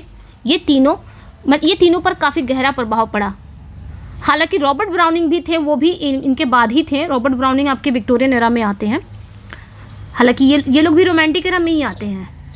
रोमांटिक एरा में जॉन कीट्स और पर्सी बायशे शेली, लॉर्ड बायरन रोमांटिक एरा में ही आते हैं। रोमांटिक एरा में फर्स्ट एंड सेकेंड जनरेशन में याद रखना, फर्स्ट जनरेशन में आपके ये आते हैं कौन? एस.टी. कॉलरिज, वर्ड्सवर्थ, ये दोनों आते हैं फर्स्ट जनरेशन में। एस.टी. कॉलरिज, वर्ड्सवर्थ ये आते हैं आपके फर्स्ट जनरेशन में। सेकेंड जनरेशन में जॉन कीट्स, पर्सी बायशे शेली, जॉन कीट्स, पर्सी बायशे शेली, लॉर्ड बायरन आते हैं। मैथ्यू आर्नोल्ड और रॉबर्ट ब्राउनिंग ये विक्टोरियन एरा के हैं। हालांकि मैथ्यू आर्नोल्ड पे भी काफ़ी गहरा प्रभाव पड़ा था विलियम वर्ड्सवर्थ का, तभी तो इन्होंने मेमोरियल वर्सेस लिखा था। वर्ड्सवर्थ पे मेमोरियल वर्सेस लिखा था इन्होंने ना वर्ड्सवर्थ की डेथ पर। लेकिन रॉबर्ट ब्राउनिंग करके भी एक राइटर थे, जो रॉबर्ट ब्राउनिंग ने क्या किया, वर्dsworth की बुढ़ापे, जब बाद में वर्dsworth जो रूढ़िवादी बन गए थे ना, और एक भी उन्होंने ऑफिशियल वर्सेस नहीं लिखा था, तो ये सारी सोच, जो बुढ़ापे की रूढ़िवादी सोच से नाराज होकर रॉबर्ट ब्राउनिंग ने अपनी पोइट्री द लॉस्ट लीडर में इनको काफ़ी क्रिटिसाइज कहा है, मतलब इनकी काफ़ी निंदा की है, क्रिटिसाइज किया है।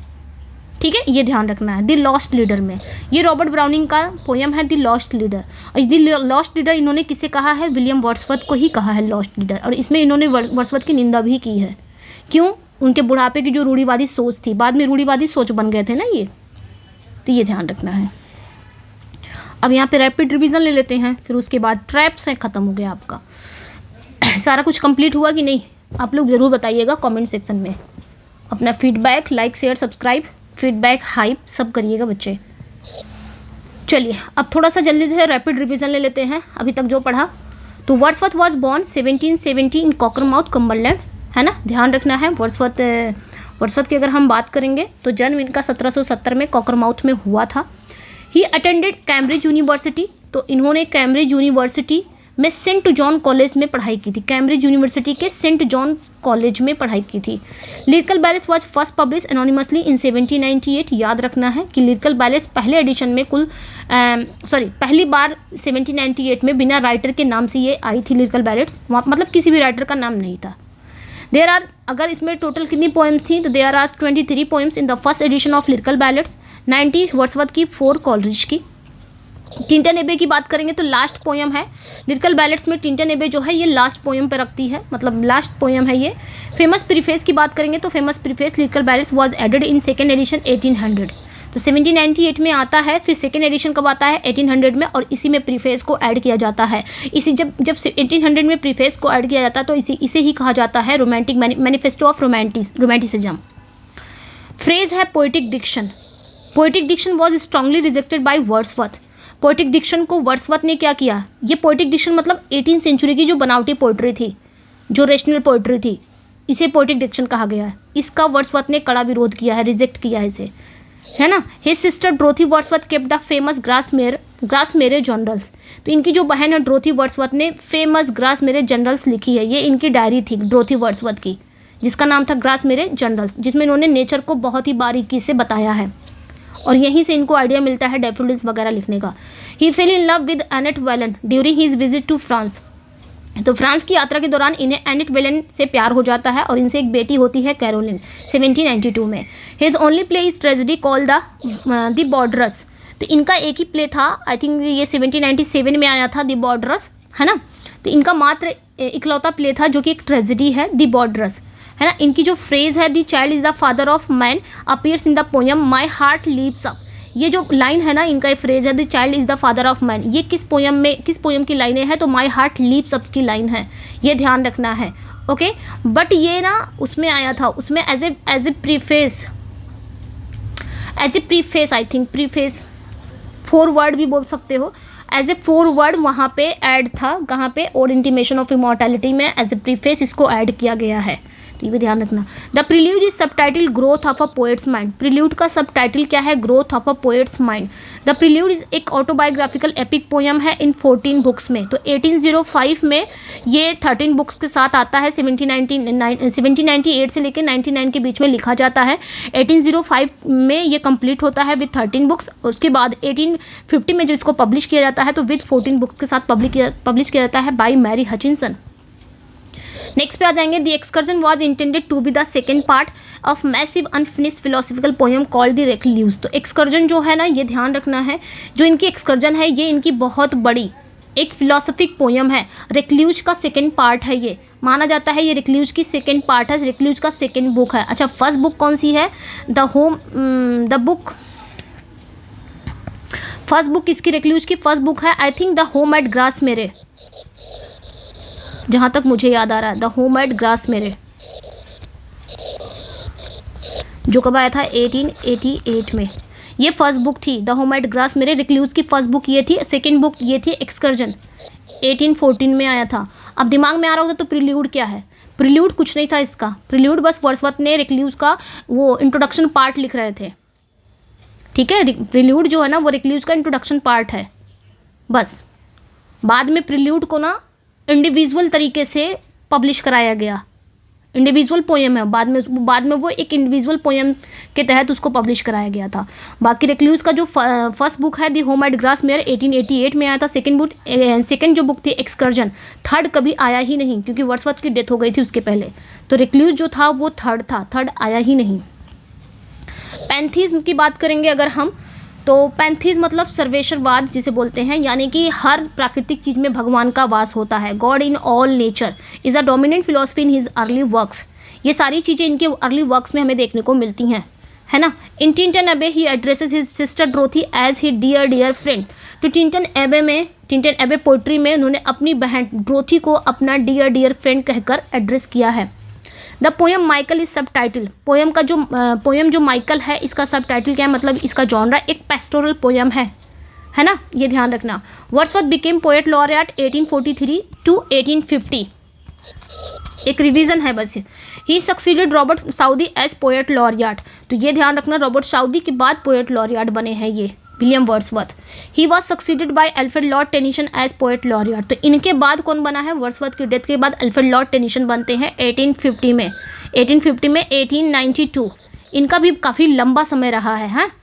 इनका जो कार्यकाल था पोएट लॉरेट का उसमें काफ़ी लंबा समय रहा। अच्छा, रॉबर्ट साउदी की भी काफ़ी लंबा समय रहा, 1813 से लेके 1843, आई थिंक 10 साल का, 43। Robert browning called Wordsworth lost leader. Robert Browning ने वर्ड्सवर्थ को क्या कहे हैं, लॉस्ट लीडर कहा है।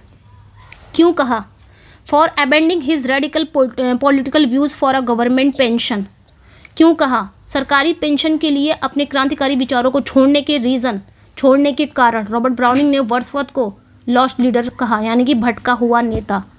क्योंकि पोएट लॉरेट बन गए थे, एक भी ऑफिशियल वर्सेस नहीं लिखा, इनको बस ऐसे ही पेंशन मिल रही थी और इन्होंने अपने जो रेवोल्यूशनरी जो थॉट थे उसको छोड़ दिया था। लास्ट में ये क्या बन गए थे, कंजर्वेटिव बन गए थे, इनकी थॉट कंजर्वेटिव हो गई थी। भाई इनकी लाइफ में बहुत सारी चीज़ें हुई थी जिससे ये बहुत ज़्यादा इंथुजियाज्म में थे। भाई एनेट वेलन, इनकी बेटी, सब कुछ बिगड़ गया, तो इन्होंने इनके दिमाग पर असर किया ना, तो लास्ट में ये एकदम चेंज हो गए। और इसी चेंज के कारण रॉबर्ट ब्राउनिंग बहुत नाराज़ थे, जिसकी वजह से रॉबर्ट ब्राउनिंग ने इन्हें लॉस्ट लीडर कहा। Matthew Arnold said of him. Matthew Arnold इन्हें क्या कहते हैं in memorial verses, he laid us as we lay at birth on the cool flowery lap of earth. ये मैथ्यू अर्नोल्ड कहते हैं, इनके लिए कहे हैं, he laid us as we lay in birth on the cool flowery of the earth. मतलब Matthew Arnold का कहना है कि वर्ड्सवर्थ ही ऐसे थे। मैथ्यू अर्नोल्ड ये बात कहाँ कहते हैं, मेमोरियल वर्सेस में कहते हैं। मेमोरियल वर्सेस इन्होंने किसके लिए लिखी है, वर्ड्सवर्थ की डेथ पर लिखा है। और लेकिन इन्होंने इसमें 2 राइटर को और टारगेट किया है, एक लॉर्ड बायरन है, एक गेटे हैं, उन दोनों के बारे में बताया है और विलियम वर्ड्सवर्थ की तो तारीफ़ें की है। इन्होंने कहा एक विलियम वर्ड्सवर्थ ही ऐसे थे जो हमें नेचर से कनेक्ट करते हैं, नेचर में ले जाते हैं। अगर हम विलियम वर्ड्सवर्थ की पोइट्री पढ़ते हैं तो ऐसा लगता है हम नेचर से हम कनेक्ट हो गए हैं। तो विलियम वर्ड्सवर्थ की पोइट्री ही है जो हमें नेचर से कनेक्ट करती है। The Lucy poems consist of 5 poem. तो इनकी जो लूसी पोएम्स की जो सीरीज है इसमें कितनी पोएम्स हैं, टोटल नंबर ऑफ 5 पोएम्स हैं, ठीक है, ध्यान रखना है। Resolution and independence is also known. तो रेजुलेशन एंड इंडिपेंडेंस जो 1802 में आई थी, इसमें इसको और किस नाम से जाना जाता है, द लीच गैदरर के नाम से जाना जाता है। वर्ड्सवर्थ की डेथ कब होती है, 23 अप्रैल 1850 में इनकी डेथ होती है, ये ध्यान रखना। Same date as Shakespeare birth date. तो सेम ये जो 23 अप्रैल वाला है ना, यही शेक्सपियर का जन्म भी 23 अप्रैल को हुआ था और डेथ भी 23 अप्रैल को हुई थी, और 23 अप्रैल का इनकी भी डेथ होती है वर्ड्सवर्थ की, तो ये ध्यान रखना है। अब ट्रैप के क्वेश्चन देखते हैं कैसे फंसाता है आपको। The publication of the prelude, पूछा जाएगा कि प्रील्यूड का पब्लिकेशन क्या है। तो ये पोइट्री वर्ड्सवर्थ की डेथ के तुरंत बाद, यानी कि 1850 में उनकी जो विडो जो थी मैरी, उनके द्वारा पब्लिश की गई है। तो वर्ड्सवर्थ के डेथ के बाद पब्लिश की गई है, ठीक है, 1850 में ही की गई है, आई थिंक 3-4 महीने बाद ऐसा कुछ है, पब्लिश की गई है। और वर्ड्सवर्थ की डेथ भी 1850 में होती है, उसके बाद ही पब्लिश की गई, ध्यान रखना। यहाँ पे ट्रैप में क्या फंसाएगा, do not select any year during his lifetime like 1799 या 1805 which were just drafting years. Option में अगर 1799 या 1805 जैसे साल दिए जाए तो याद रखें वर्ड्सवर्थ की जीते जी ये पोइट्री कभी पब्लिश नहीं हुई थी, द प्रील्यूड। इन सालों में उन्होंने सिर्फ इसका ड्राफ्ट तैयार किया गया था, यानी कि 1798 से लेके 99 के बीच में प्रील्यूड आई थिंक कंप्लीट हुई थी, और 1805 में ये 13 बुक के साथ पब्लिश हुई थी, मतलब सॉरी इसमें लिखा गया था 1798 से लेके ड्राफ्ट तैयार किया गया था, लिखा गया था। उसके बाद 1805 में 13 बुक के साथ ये कंप्लीट किया गया था। उसके बाद 1850 में 14 बुक के साथ पब्लिश किया गया था बाय मैरी हचिंसन। तो ये ध्यान रखना है। Trap number 2, preface to lyrical ballads. कैसे फंसाएगा? 1790 edition had no preface, only a brief advertisement. तो 1798 का जो एडिशन आया था, यानी कि जब लिरिकल बैलेट्स आया था 1798 में, उसमें कोई प्रीफेस नहीं था। ये सिर्फ एक छोटा सा एडवर्टीजमेंट था, एक छोटा सा विज्ञापन था 1798 वाला। पोइट्री की थ्योरी बताने वाला जो मशहूर फेमस प्रीफेस था वो 1800 वाला था, जिसमें पोइट्री की हमें क्या देखने को मिलती है? थियरी, पोइट्री की सिद्धांत देखने को मिलता है, जिसमें विलियम वर्ड्सवर्थ ने पोइट्री के बारे में बहुत सारे डेफिनेशन दी है। ये हमें 1800 का जब लिरिकल बैलेट्स का एडिशन आता है, जिसमें प्रीफेस को ऐड किया जाता है, उसमें मिलता है ना। तो ये ध्यान रखना। इसके बाद 1802 में क्या मिलता है? इसके बाद 1802 में पोएटिक डिक्शन पर एक अपेंडिक्स जोड़ा गया था। ये ध्यान रखना है। Trap number 3, Lake Poets. तो fact, group strictly refers to Wordsworth, Coleridge and Southey. इस ग्रुप में सिर्फ 3 पोएट आते हैं लेक पोएट्स में, वर्ड्सवर्थ, कॉलरिज और साउदी। तो ध्यान रखना। ट्रैप कैसे फंसाएगा? Exam often put Byron, Shelley, Keats in the option, they are second generation romantic not Lake Poets. तो एग्जाम में आपको फंसाएगा कैसे? क्योंकि ये भी रोमांटिक के रखे हैं, ये तीनों भी रोमांटिक के रखे हैं, आपको फंसा देगा। बट आपने फंसना नहीं है। लेक पोएट्स में सिर्फ 3 writer Wordsworth, Coleridge and Southey आते हैं। बाकी बायरन, शैली, किट्स ये नहीं आते हैं। ये लोग आते हैं सेकेंड जनरेशन रोमांटिक पोएट हैं, ये तीनों सेकेंड जनरेशन में आते हैं, लेक पोएट्स नहीं हैं। Trap number 4, lyrical ballads opening and closing. तो ध्यान रखना, it opens college. Lyrical ballads जब ओपनिंग होती है तो कॉलरिज की एंशियंट मैरिनर से, मतलब कॉलरिज की जो पोयम है एंशियंट मैरिनर से शुरू होती है। और वर्ड्सवर्थ इसकी क्लोजिंग कैसे होती है? किसकी पोइट्री से क्लोजिंग होती है लिरिकल बैलेट्स की? तो वर्ड्सवर्थ की पोइट्री टिंटन एबे से क्लोजिंग होता है। ये ध्यान रखना। बट एग्जाम में पूछा जाएगा। Exam frequently swap the order to confuse candidates. Exam में अक्सर इसका जो ऑर्डर है, इसका जो क्रम है, वो उलट कर पूछा जाता है।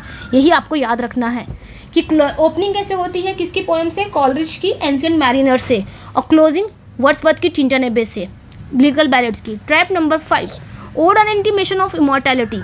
इसमें क्या पूछा जा सकता है? Epigraph for this ode is taken from his own short poem my heart leaps up specifically line the child. अभी मैंने जो बताया है ना, तो ये जो महान ओड है, ओड इंटीमेशन ऑफ इमॉर्टैलिटी में ये जो लाइनें नहीं है, the child is the father of man, ये किसकी लाइन है? अगर एग्जाम में पूछा जाएगा कि लाइन किसकी है, तो आप बताओगे माई हार्ट लीप्स अप की लाइन है। लेकिन अगर पूछा जाए कि ये किसका एपिग्राफ है, किस पोएम का, तो ये ओड इंटीमेशन ऑफ इमॉर्टैलिटी में एक एपिग्राफ के रूप में इसको ऐड किया गया है। ठीक है, एपिग्राफ मतलब क्या? इस पोएम की शुरुआत में एक छोटा सा कोटेशन दिया गया है, जो कि यही लाइनें हैं उस कोटेशन में। समझ में आए? तो ये वर्ड्सवर्थ की एक छोटी सी poem my heart leaps up से ली गई है। माई हार्ट लीव्स अप का दूसरा नाम, अनदर नाम क्या है? द रेनबो ली गई है। स्पेशली ये the child is the father of man. तो ये ध्यान रखना है। लाइन इसकी है, लाइन किसकी है? इसकी है। बट इसको एज ए एपिग्राफ किस में ऐड किया गया है? ओड इंटीमेशन ऑफ इमॉर्टैलिटी में एज एपिग्राफ है। एपिग्राफ क्या होता है? एक छोटी सी कोटेशन होता है, उस कोटेशन में लाइनें हैं। तो ये थी भाई आपके वर्ड्सवर्थ की बायोग्राफी क्या, वर्ड्सवर्थ का पूरा पंचनामा कर दिया है ना, पंचनामा ही बोलेंगे इसको। अब फिर पढ़ने की ज़रूरत नहीं है। ठीक है, अब हम इनके वर्क को पढ़ेंगे नेक्स्ट वीडियो में। कैसा लगा अपना फीडबैक ज़रूर दीजिएगा। इसकी पीडीएफ चाहिए तो मेरे टेलीग्राम पे जुड़ जाइएगा, वहाँ पे इसकी पीडीएफ मिल जाएगी। बाकी टेलीग्राम में कैसे जुड़ेंगे, तो लिंक डिस्क्रिप्शन में है, आप जाएंगे वहाँ से व्हाट्सअप एंड टेलीग्राम पे जुड़ जाइएगा। टेलीग्राम पे ही पीडीएफ मिलती है। बाकी ये सब पीडीएफ आपको चाहिए, ये जो पेड पीडीएफ है 6400 या जीआईसी की पीडीएफ 6000 या फिर 8000 प्लस फैक्ट चाहिए, तो इसी नंबर पे व्हाट्सअप करके आप पीडीएफ ले सकते हैं। बाकी like, share, subscribe, feedback, class कैसी लगी, समझ में आया या नहीं, सब कुछ कवर हुआ या नहीं, सब बताइएगा। अपना ओपिनियन ज़रूर शेयर करिएगा मुझसे। ओके, चलिए फिर मिलते हैं नेक्स्ट वीडियो में। Thank you for watching and bye bye.